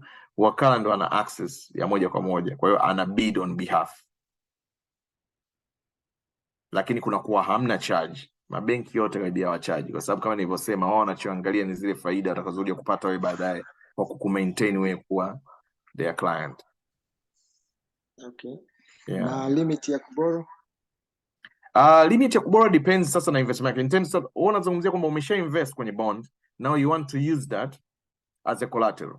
Yes. Hiyo is totally depending on the bank hiyo husika ambayo ita lend. Even the condition of the loans ni zile zile zao. Sisi tutaangalia tu fairness in the playground. Kwa wao mahitaji yao itabidi uyafikie. Na ulisema kwa mfano una 50 million kiasi gani unaweza kukopa. Normally wanataka margin. Kwa maana hiyo au tunaita haircut. Kwamba if it's a 50 million definitely they'll give you less than 50 million. Probably they give you let's say 40 million. And then wanaacha ile buffer 10 million just in case you default. Lakini in a real sense inatakiwa kwamba kwa kuwa hii is purely cash, inatakiwa wakupe tu 100% of what you've deposited compared to the house ambayo ikiuzwa at a forced price inakuwa under the market value. Lakini hii ni cash.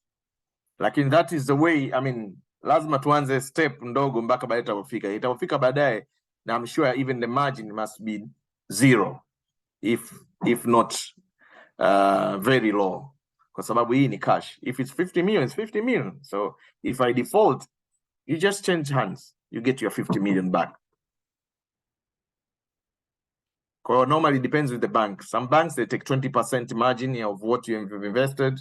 Some maybe they'll say 10%. So that too depends with individual banks. Okay, so na mtu mwingine yote mwenye swali? Nafikiri tunaweza tukaendelea, naona kimya. Yeah, actually, okay. It seems and it would appear kwamba kama una cash, it's better kununua treasury bonds kuliko kuinvest kwenye real estate, kwa sababu nyumba sometimes ina depreciate and zinachakaa, inakuwa ni gharama. Lakini ukiwa na hela yako hii, naona ni kwamba ni nzuri tu, kwamba wewe unatulia tu, unakula faida. Bwana George, I totally agree with you. Sema tu ni kwamba nilikuwa nije kuonyesha hata huo mfano kwamba normally huwa tunachanganya between nyumba na land. You are very right kwamba nyumba ina depreciate kwa sababu inakuwa out of style na vitu kama hivyo, unless kama nchi za wenzetu hizi listed houses ambazo zinapanda value kutokana na umri wake na kadhalika, lakini the land is what is appreciating. Kwa mimi ningeshauri mtu bora awe na land, aweke kitu kidogo ili serikali isiweze kumnyang'anya, kwa sababu that is what is appreciating because of the location na vitu kama hivyo. Lakini if you are building a house as a second income, that is to me is a total loss. We can have an example. Let's say the price, this 95 is a bit low. It used to be, lakini previous 125 here ilikuwa 92. Let's consider kwa mfano wetu hapa kwamba value of the house we are building, let's say value ya shilingi ngapi, labda tuseme tuzungumze tu nyumba sehemu yote, yani lakini tu consider nyumba, location na rent kwa kule kwetu nyumbani. Maana uwezo ukasema nimejenga nyumba yangu $150,000 lakini kodi yake ni $5,000 au $5,000 kwa mwezi, haiwezekani. Yani uwezo ukajenga nyumba ya $150,000 kwenye kiwanja kilichokuwa Masaki. Kwa hiyo nyumba ya $150,000 itakuwa in area ambayo ina reflect $150,000. Kwa hiyo on the outskirts kidogo ya Dar es Salaam labda tuseme viwanja ndio kuanzia huko Goba, Bunju, kadhalika na vitu kama hivyo. Umejenga sijui labda tuseme wote nyumba ya shilingi ngapi, ili tuweze kufanya simulation, alafu to compare na the same amount if we invest in 25 or 20 years. Sema $80,000. $80,000 ambayo unategemea kwa mwezi unapata shilingi ngapi? $300,000 tuseme. Okay, let's push hata $400,000 au $350,000.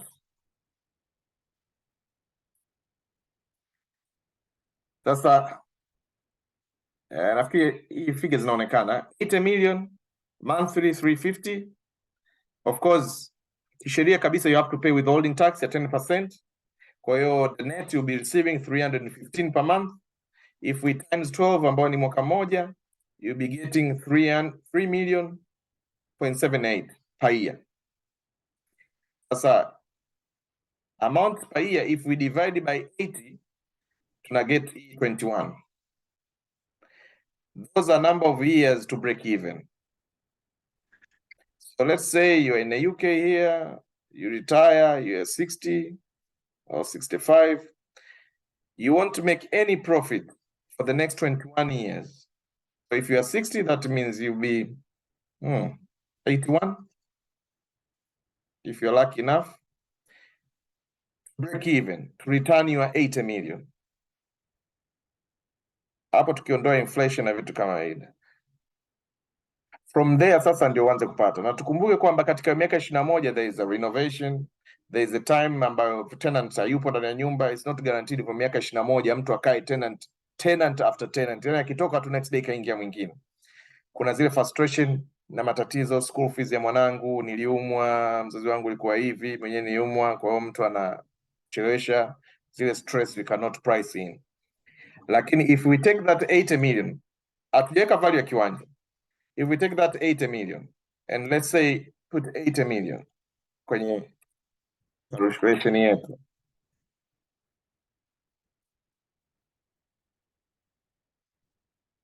at the current average price, immediately the value of your bond will be 86, let's say it's 87 million, ambayo per year it will give you 10.9 million. Kumbuke huko tulikuwa tunapata 3.78 per year. Hii unapata 10, ambayo every 6 months ni 5.4. Every month 910,000. Huku every month unapata 315. So you can compare yourself. Would you rather invest kwenye nyumba ya 80 million au 80 million ingiza kwenye bond while you hold your land? So if you look at this, and hii ni faida, after 6 months you are starting to get this. Yule mwingine ataanza kupata faida after 21 years. Wewe after 6 months you start to get this, ambao ni equivalent to 910,000 each month for the next 25 years. Ambao total return it will be 280,000 plus your 8 million. So you can see na kwenye nyumba kuna kulipa kodi na nini vitu kama hivyo. Yeah, ndio hapa nilisha calculate kwenye hii kodi 10%. I mean hii rent, of course kuna land rent bado na vitu kama, lakini kwenye bond hakuna any maintenance, nothing. Yani you don't have to communicate with anyone. The money will be coming automatically on the particular date without changing, unless siku ya malipo imeangukia weekend, public holiday or any other holiday, or itakuwa the next working day. Or if you have online banking, SIM banking, whatever, it will just pop up in your text message, your email, kwamba you've been credited this amount as a proceeds, government securities.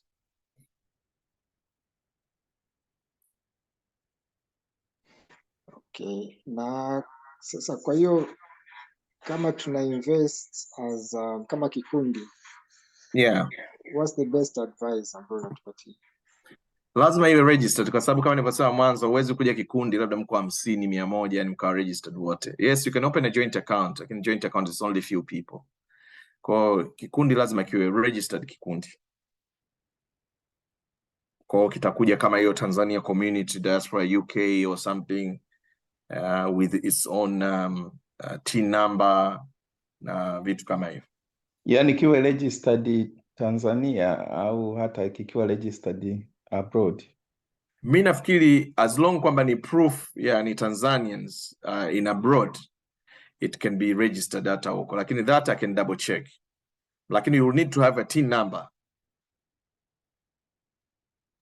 Hiyo TIN number inakuwa ni ya kikundi ama ni kwa ya kikundi kilichokuwa registered, yeah. Itakuwa kuna TIN number inakuwa provided kwa vikundi. Yes, hata makampuni yote yana TIN number. Kwa hiyo now be treated the same. Okay. Ni tax identification number tu. Kwa hiyo although kama mnae kwenye bonds there will be no tax, lakini what if you invest in 2-year bond au mna hela yenu ambayo labda it can be used at any time, so you don't want to invest on a longer term, kwa hiyo you want to invest every 3 months or something, zile za 3 months zote zinachajiwa kodi. Kwa hiyo we won't need to ask for TIN number kwa tayari provided, that will be covered. Sasa hapo umesema samani kidogo. Okay, karibu. Kuwa na TIN number nyumbani, si inabidi lazima tuwe registered nyumbani? Sidhani kama unaweza ukawa na TIN number ukiwa registered kwa overseas. Ndio maana nisema ni check, kwa sababu kama if you registered in the UK and then you need a TIN number, I see a complication. Sababu TIN number is provided by Tanzania Revenue Authority. Tanzania lazima uwe registered. Kwa hiyo nafikiri itabidi lazima pia tuwe registered Tanzania ili kupata hiyo TIN number. Ambayo I don't think it will be difficult at all through Braille. Okay, sawa. Lakini itabidi watu watakaoenda kuchukua registration lazima wawepo Tanzania kwenda Braille.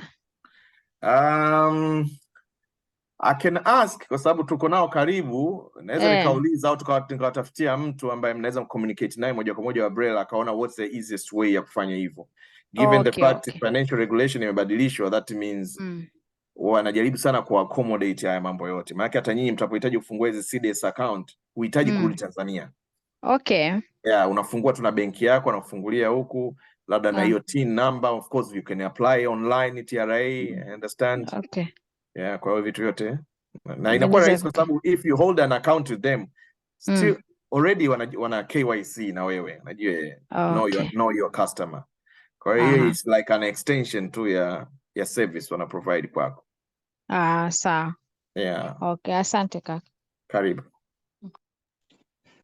Kuna sehemu pia uligusia kuhusu fedha. Kwa mfano kama sisi tukitaka kuinvest. Yeah. Tukaja na pesa yetu kule. Bado mtatuuliza maswali kwamba tumeipataje ama vipi? We won't ask kwa sababu you'll be asked in the first place utakava transfer hela.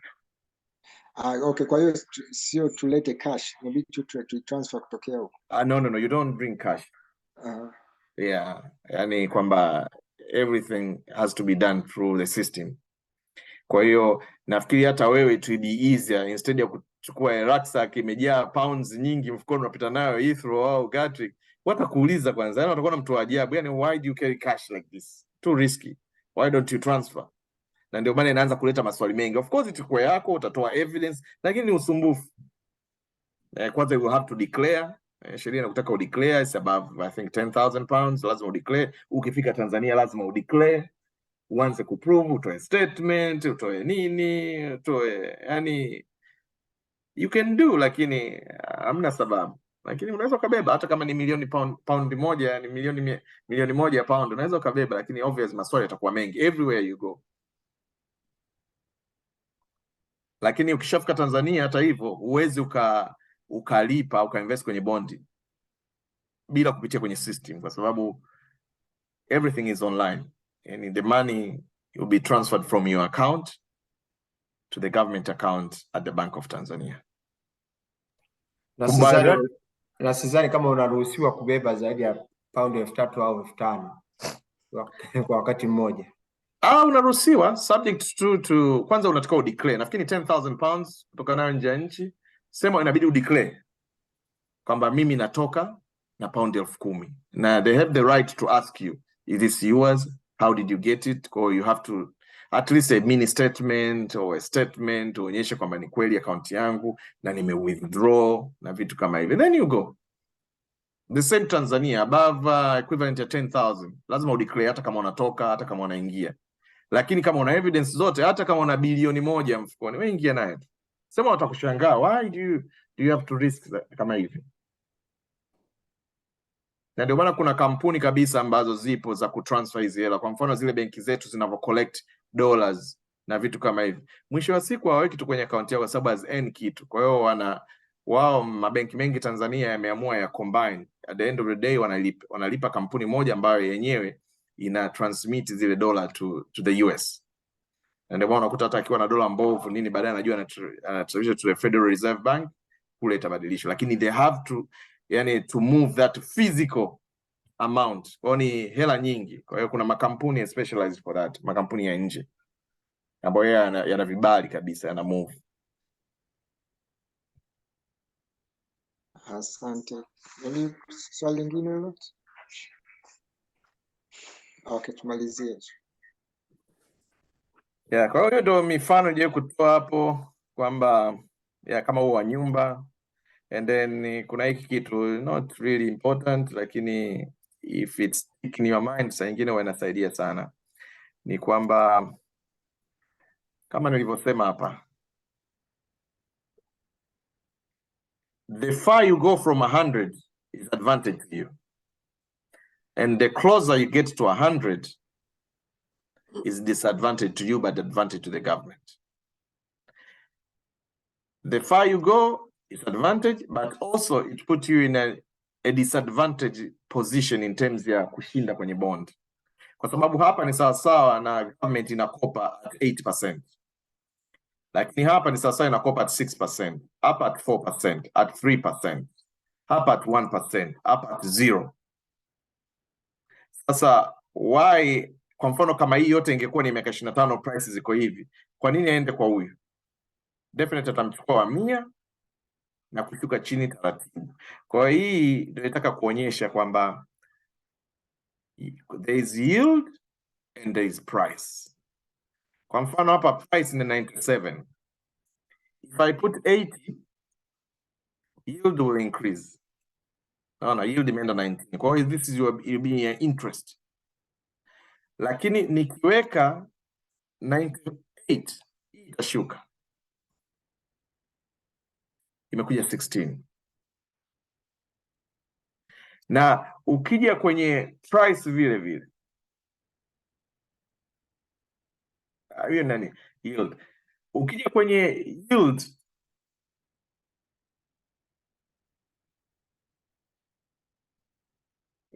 yield hapa, badala ya kusema price labda 98, 90 ngapi kwa 100, unaweza ukasema in terms of percentage. Kwa hiyo unaweza kusema bwana, mimi nakopesha, nataka nipate 20%. Je, price yake ni ngapi? Kwa hiyo ukiweka hapa, ambayo ni Excel tu kwenye financial, ukienda pale inakupa price yako, weka 79. Kwa hiyo nachotaka kuonyesha ni kwamba kuna inversely relationship kati ya price of a bond na yield. Yani when price is going up, your return goes down. Kwa hiyo ukienda 98, 100, your return is going down. But if you want your yield up, that means price lazima iwe chini. Na ndio hiyo tulichokiona hapa.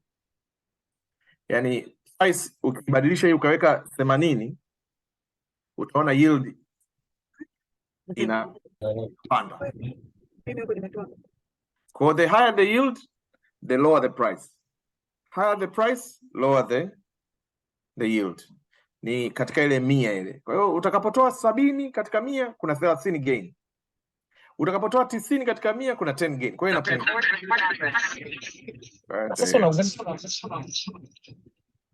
naona kuna Winluck Shayo ana mkono. Naam, shukrani sana. Labda ningekushukuru kwa muda wako na kutupa elimu hii. Labda ningeenda moja kwa moja kwenye swali ili pia watu wengine wapate nafasi ya kuuliza. Na nakumbuka ulisema kuna aina 3 ya kuweza kufanya hili, kama individual au kama joint account ya watu wachache au kama kikundi kama sisi ambavyo tumefanikiwa leo kuzungumza na wewe. Mimi nilikuwa na swali pale kwenye kikundi. Sijui kuna mwongozo gani kwamba kikundi kio kimejiunga vipi kabla hakijaja kwenye kuja kuweza kufanikiwa au kubenefit na hizi bonds. Je, kinatakiwa kiwe kikundi kinachotambulika Tanzania au kiwe kinatambulika kina registration hata huku tulipo, au ni na wale members mtahitaji majina yake, orodha ya watu wote ambao ni members wa kikundi husika, au mna treat hichi kikundi kama kampuni? Hapo ndo nilikuwa napenda ningepata labda uelewa zaidi kama hautajali. Shukrani. Okay, asante. Nafikiri swali hili tumelikava, wenzio waliuliza ni kwamba lazima kiwe registered, na tukasema tutafuatilia. Nafikiri lazima kiwe registered Tanzania kule BRELA, lakini we'll make follow up on that. Na once ikiwa registered, maana yake members nyinyi, hiyo ilikuwa ni kazi yenu. Members mtajua jinsi gani kwamba mna register ambao ni members wa hiyo kikundi. Kwa hiyo kikundi kiwe recognized, kikundi kiwe kina account yake kwa jina hilo la kikundi na hiyo TIN number, and then inafunguliwa kama vile kampuni inavyofunguliwa, ambayo nyuma yake kuna shareholders. Kwa hiyo hicho ndio kinachofanyika. Nimejibu swali lako nafikiri. Naam, shukrani na samahani kama nilipitiwa mwanzoni nikasema. Naona kuna Judy vile vile nyosha mkono. Nilikuwa nadhani niongezee kwenye criteria za kikundi. Je, lazima wana kikundi wao wa Tanzania au wanaweza kuwa nationality? Lazima wa Tanzania. Sheria inabaki pale pale. Yaani you are either a resident, sio Mtanzania. Tunaangalia residence.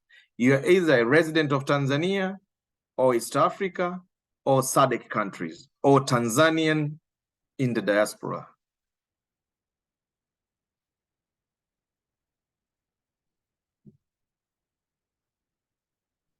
If I may piggyback kwenye swali la Dr. Shayo, if I may.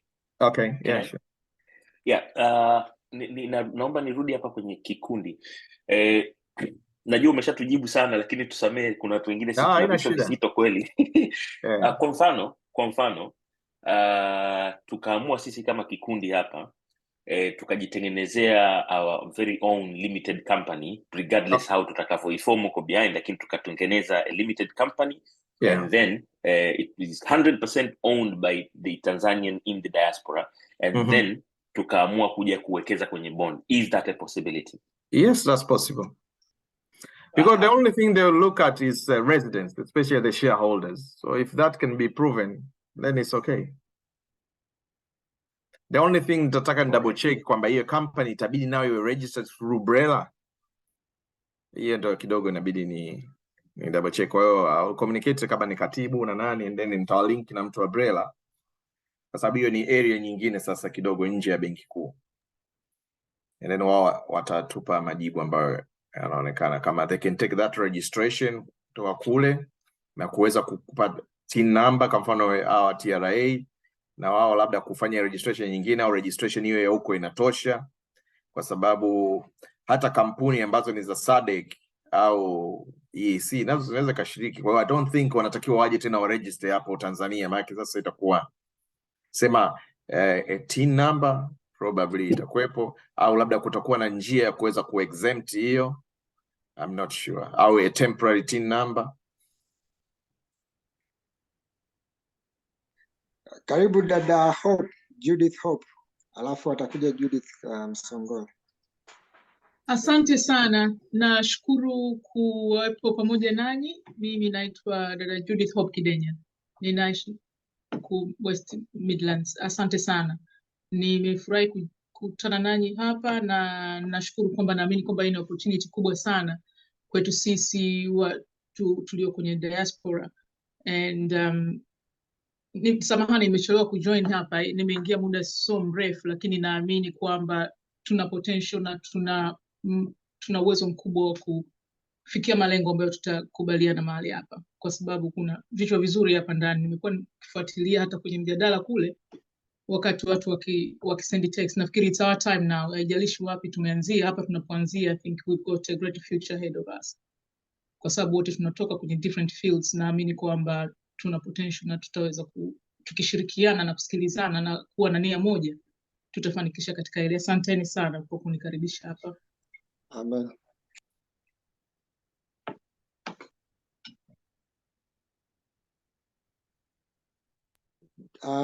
Kama umemaliza, karibu Judith Msongola. Asante sana dada Hope kwa baraka. Yeah, nitaka niongezee swali kwenye hiyo kwamba tukiregister kampuni hapa UK, je, tutakuja kuiregister BRELA, itakuwa treated kama foreign company au? Hata kama ikiwa registered as a foreign company itakuwa under Tanzanian diasporas, kwa sababu kama nilivyosema mwanzo kuna regulation ambayo foreign exchange regulation ambayo imekuwa revised last year, ambayo yenyewe imerecognize Tanzanian living in the diaspora, and include also na SADC residents and EAC. EAC walikuwa kutoka zamani, lakini sasa imeongeza na SADC. The idea ni kwamba baadaye tufungue kwa dunia nzima. Sasa hivi government security uweze kushiriki ni lazima uwe hivyo diaspora Tanzanian, resident wa EAC or SADC only. So the same wewe unaweza ukaenda kuinvest. Sijui kama unajua kuna Tanzania haijawa fully capital liberalized. Yani na ndio maana Mtanzania hawezi akafungua account Uingereza au tuseme nje ya nchi ya hizo nilizozitaja SADC na kwa sasa, bila kuwa na sababu ya msingi, either you are a resident there au vitu kama hivi. Na ndio maana ukitaka kutuma hela nje lazima iwe kuna reason behind it. In most cases economic reasons behind it. Kwa mfano unalipa school fees, unalipa medical, unaagiza kitu na vitu kama hivyo. Lakini uwezo kusema tu I'm just to invest in Bermuda au to Swiss, uwezo kufanya ndio. Hiyo capital liberalization haijafunguliwa na moja. And the idea is the government inataka ijiridhishe kwanza kwamba before opening doors to everyone all over the world, kwamba are we good in protecting our exchange rate? Kwa sababu kumbuka, tunapofungua milango nje ya nchi dunia nzima, government itapata advantage kwa sababu investor base itaongezeka. Kwa hiyo wataweza kuinvest wa Marekani, wa Australia, Uingereza na kadhalika, and the people who ambao wana uwezo mkubwa, probably the amount offered au inahitajika na government in one particular auction, one person can just bid and win. Lakini yes, we'll be happy kwa sababu atakuja whether na hiyo British pound au atakuja na US dollar au atakuja na euro, government itafaidika at the time anapokuja, kwa sababu lazima abadili ya invest in shillings, kwa hiyo itabidi auze. Kwa wakati anaingia, huge advantage, reserve ya nchi itakuwa boosted vizuri sana. Lakini ukumbuke there is a day atataka exit. Kwa let's say mtu anahitaji $50 million in a day, that will put a lot of pressure on our exchange rate because the market won't be able to accommodate that amount in a single day. Kwa maana hiyo italeta sasa ile pressure kwenye exchange rate yetu, kwa sababu huyu mtu atakuwa yuko tayari kulipa hela yoyote ya shilingi ili aweze kupata foreign currency. The more analipa unit moja ya dola kwa shilingi, that is depreciation of our shilling. Kwa the government want to be comfortable in that area kwanza kabla ya kufungua, na ndio maana inafungua taratibu. Kwa maana hiyo wewe kama unafungua the Tanzanian diaspora, hiyo kwenye regulation imeshakubalika kwamba Tanzanian diaspora anaweza kafungua. Na kwa maana hiyo nikitumia tu kwamba kampuni iliyokuwa kwenye SADC country, that means atakuja tu kuinvest. Na ninafikiri kabisa sihitaji kama atahitajika kwenda kwenye BRELA tena, kwa sababu ile ni kampuni na sheria inamtambua from SADC country unaweza kaje. Sema kwenye swala la TIN number, hapo ndo sina uhakika vizuri, kwa sababu hilo ni swala la kodi. Okay, so the reason nimeuliza hili swali ni kwa sababu najua kwamba kuna zile charges mtu ananikaa akifungua kama foreign company, ndio maana nilikuwa nataka ni double check. Okay. Sasa that will have to double check, sababu sio area yetu sana, ni ya watu wa BRELA labda na au Tanzania Investment Center. Lakini as a Tanzania diaspora, I believe hutohitaji tena kuregister kwa sababu sheria inatambua. Nafikiri upashi kupitia nani Tanzania Investment Center except BRELA. Yeah. Hata BRELA sidhani kama utaenda kuregister tena kwa sababu itakuwa sheria imeshakutambua kwamba wewe unaweza kainvest whether it's individual or a company based in those territories. Sasa kuja tena kuwa registered, hiyo kidogo inakuwa changamoto, lakini tupata ile definite answer inabidi BRELA wawe involved kidogo ili tuwe na uhakika zaidi. And I can link you na watu waweze kusaidia. Tashukuru kwa hiyo. Kuna swali lingine jamani? Mimi na swali. Yes, karibu. Asante sana mheshimiwa, nimefurahi sana kwa presentation yako na kwa kweli nifungua kiasi kikubwa mpaka natamani niuze kakibanda kangu ni invest kwenye benki, lakini Mungu yote maisha.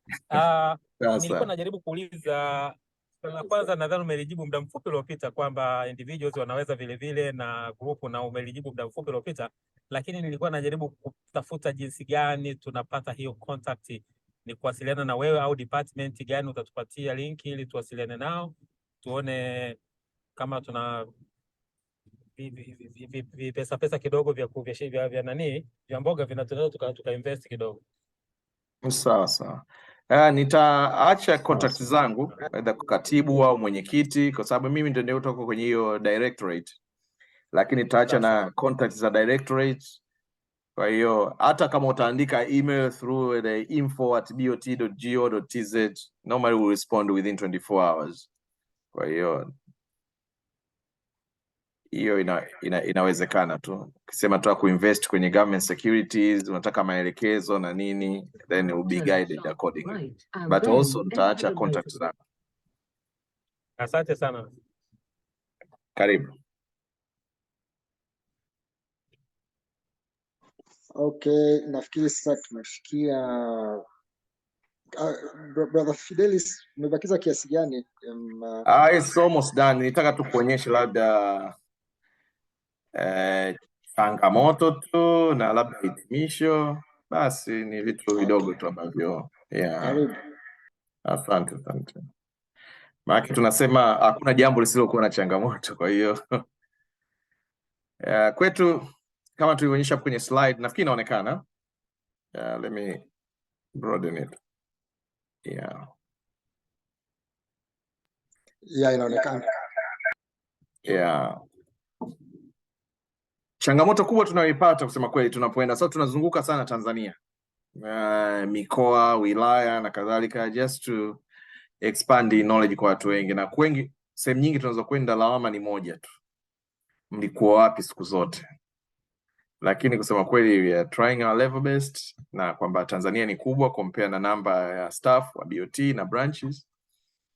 Kwa hiyo hii ni tatizo kubwa, tunalijua na tunalifanyia kazi, na ni kampeni ambayo ni endelevu kwa jamii kubwa hiyo kutokuwa na elimu au fahamu juu ya dhamana za serikali.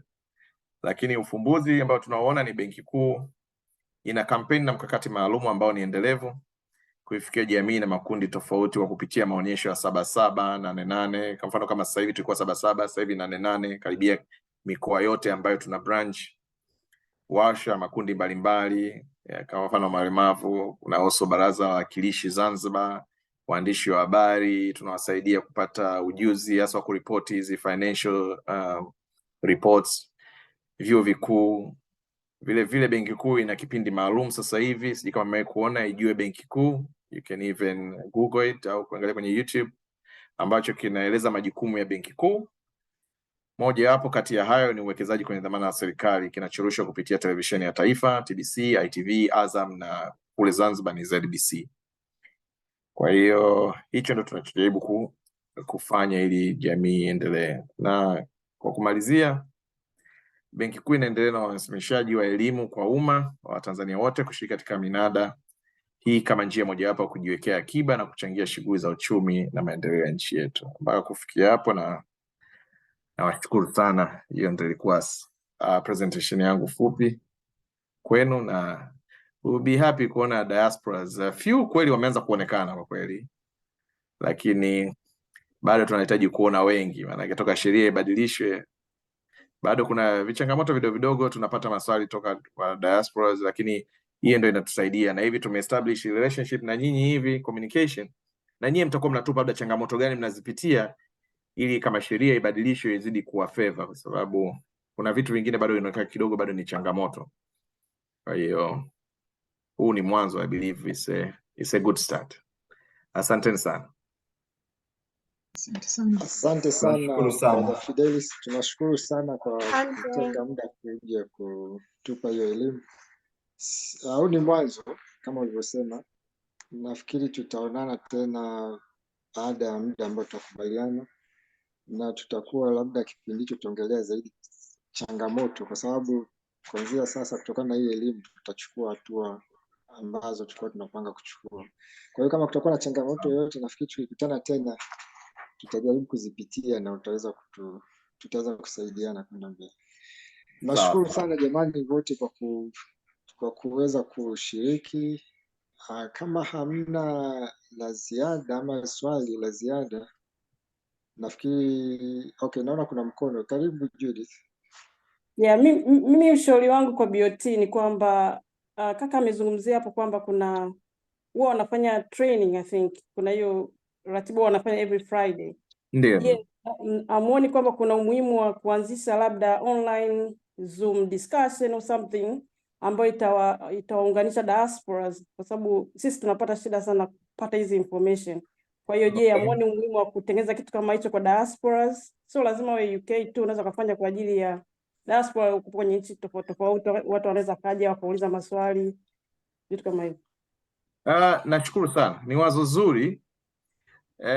Sema labda na mimi ningeshauri labda mngekuwa upon demand, kwa sababu sidhani kama kule, unajua tunavyoweka every Friday ni kwa sababu watu wapya wanakuja. Sasa diaspora kwa sababu community itakuwa ni hiyo, if we do a regular training kwa kitu hicho inaweza kaja baadaye kama kidogo boring, lakini anytime mkiona mnahitaji darasa, then we can arrange something like this to kujibu maswali yoyote au ufafanuzi kwenye area yote investment anytime. Ni swala tu communicate na sisi basi, na you can communicate through me au ile email ambayo ni general ya Benki Kuu. Normally we reply within 24 hours. Kwa anything ambayo mnahitaji kufafanuliwa, kama kuna sheria imekaa inayohusu Benki Kuu imekaa labda haieleweki au unapata changamoto, you can write an email labda with a specific question, itajibiwa. Kama mtahitaji a virtual meeting tutafanya hivyo. Kama mnahitaji labda kipindi kile cha of recently kulikuwa na hii Swahili Day, nafikiri kuna mabenki mengi yanakuja, lakini Benki Kuu haijawahi kuonekana. Tumeanza kupata maswali, najua na balozi aliuliza hiyo kitu. Kwa hiyo ni vitu kama hivyo. Kwa hiyo kadri tunavyozidi kupata, na sisi obviously tunajaribu kuaccommodate hivyo. Yeah, nadhani hicho chozungumza ni kwa sababu watu hawana elimu. So by the time wakipata elimu, demand nadhani itaongezeka. So maybe we need to start somewhere. Kabisa. Kwa hiyo msisite anytime kama mnaona labda kuna wengine hawakwepo leo and then watu wamebuild some interest and clarifications ambazo watu wameshindwa kuwapa nyinyi mlioattend leo, basi we can arrange something similar to this again in the future and then tuna clarify hizo. Yeah, sure. Mwingine kama kuna lolote, basi naomba tufikie mwisho wa mkutano wetu. Tunakushukuru sana Brother Fidelis. Asante sana pia. Nafikiri tuseme rasmi kwamba tumefunga mkutano. Kama kuna wanaotaka kusalimiana na wewe hapo kabla tujafunga, karibuni.